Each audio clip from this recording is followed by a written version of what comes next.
Well, good morning, everybody. It is my distinct pleasure and honor to welcome you to the second day of the Global Corporate Venturing and Innovation Summit. We are peers. I run the Swisscom Ventures, which is the Swisscom corporate venturing unit based in Switzerland, but we invest half of our proceeds in Silicon Valley. And I'm very happy to see that about 90% of the top 100 corporate VCs in the world are represented in this room at senior level. That's make the quality of interaction high. So I hope you enjoy it as much as I do. And I would like to give you a few facts and figures on the industry, just to wrap up what we've been discussing in the last few hours. You know, the day will be focused on having peer experience and information sharing. About 25 CVCs will be on stage. You see the list here. I won't go into detail. We should be finished at around 4 o'clock this afternoon. Facts on the industry. Rapidly, we've all talked about the growth of the numbers of corporate venture units. You know, it's about 30% every year adding to the industry. Primarily driven by the financials industry, which has a quarter of all CVCs worldwide. But as we also noticed and pointed out yesterday, it looks like we've reached a plateau, especially the last quarter, where the number invested went down significantly. Nobody knows what that really means, but clearly a plateauing situation. Still led by the US, about 2/3 of the industry is US-based, but Asia is catching up rapidly, as Martin pointed out. You see that about 50 CVCs have done more than 9 deals last year, and the pack is led by Intel, Google, and Qualcomm. No surprise. Let me give you a few. I'll share with you a few lessons which I learned in the last 10 years. I started Swisscom Ventures about 10 years ago, and I always have 3 main questions in my mind, and I guess this is the same for you, so I'd like to be pretty candid and transparent with you and share with you what I learned over those years. The first question was, how strategic do we need to be?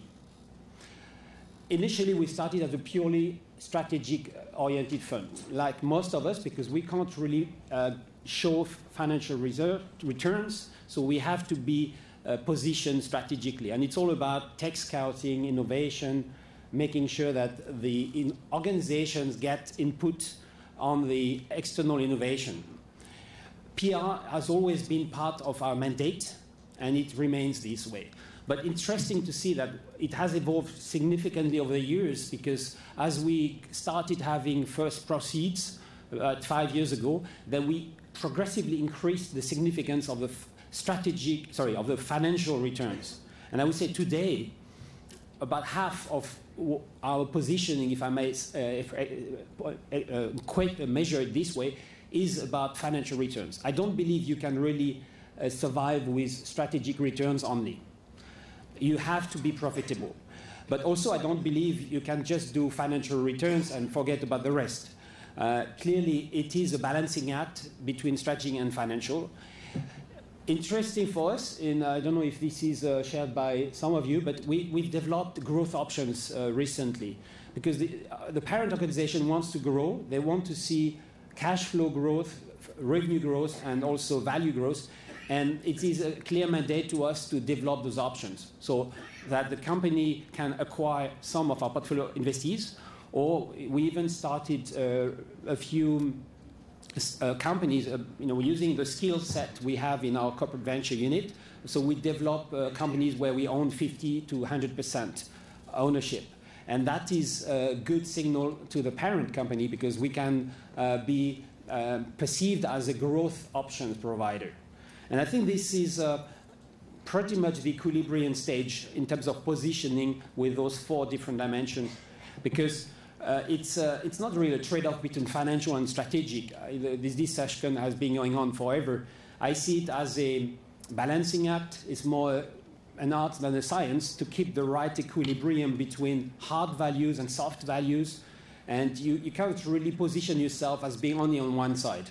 You need to be the tough guy, deliver financial returns, but you also need to look after culture, PR, innovation, values. Second question, which has always been in the back of my mind, is how to survive in the next reorg. I mean, you can't change organizational instability. That's a fact of life. In my case, I had 9 different bosses in the last 10 years. So I experienced, if you want, 4 different chief strategy officers, couple of CFOs, the CEO even. And that will not change. And I challenge you. I think it's the same thing for most of you in your organizations. There is a lot of fluctuation, and you can't change that. What you can do, however, is to make sure that you have a very stable decision governance.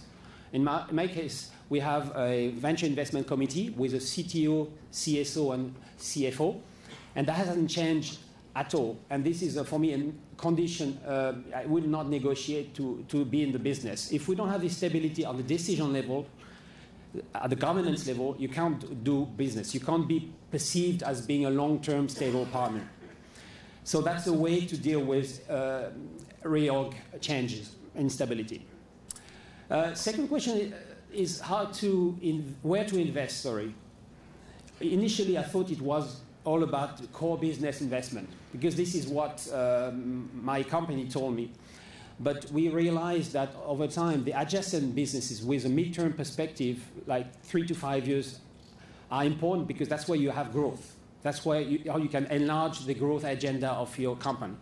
And the remote topics became, after a while, more and more important because that's how you develop a 5 to 10 year perspective on disruption and even further enlarge the scope of mind of top management.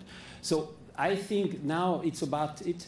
We have an equilibrium with 1/3 core, adjacent, and remote, and I think that will remain this way. That's how I feel is the best way to be relevant to my parent company. Just to finish, a couple of industry perspective notes. You know, 10 years ago, I felt, for most of us, I would say CVC was perceived as a springboard to become an independent VC. That was the ultimate goal. And I think that has evolved. Now CVC is a long-term career path. We start seeing emerging professionals who go from one company to the next one. And we ought to have a 20 years perspective in that business. And that's good. But it's not enough. I think we still need to work on developing CVC as a top quartile asset class and established function. You know, the same way as M&A or marketing or quality functions are established, nobody would question them. And that is the goal for the next decade, I would say. For that, we need to solve 3 issues, 3 points which haven't been solved to me, at least in most cases. First is how to attract and keep top people. You will see this afternoon in the survey on management incentives, most of us don't have a bonus related to our fund performance. And that is not a sign of maturity. I mean, this does make sense. It's only 10% have a carry, like the independent VCs. But I don't think this is the main issue. The carry is something which we might not ever get in normal corporates. I'm not fighting for carry because I think this is not possible for many cultures. But at least we should have an alignment between fund performance and people performance and incentives, which is still not the case for most people. Second is to institutionalize innovation transfer with the business units beyond the individual relationships. It's still very manual done, personal oriented, depending on who you have in your team. Instead of that, we need to have channels to disseminate information in the organization. For example, at Swisscom Ventures, we have established a network of 12 different venture associates nominated by the top management, representing each business unit, and they dedicated 5% to 10% of their time working with us, and they have access to our deal flow database, and the idea is to make sure that we keep constant information exchange with the line on an automatic basis, not just personal based. Last point is to professionalize the collaboration among CVC peers. We are a very global industry, so it's difficult for us to meet physically, but that's why we're here. And the VC industry is very local. They have the advantage of basically bringing their kids to the same schools, as you can see in Silicon Valley. We can't do this because we are globally minded, so we need this type of event to get together. At Swisscom, for example, we organize every second year a summit where we bring the heads of corporate VCs from the telecom and IT industries together so that we get to know each other personally and then we develop trusted relationships. And that's also why I encourage you to join the Leadership Society mentioned by James, because that's a way to professionalize our industry and to make sure that we keep to the highest possible standards. Thank you very much.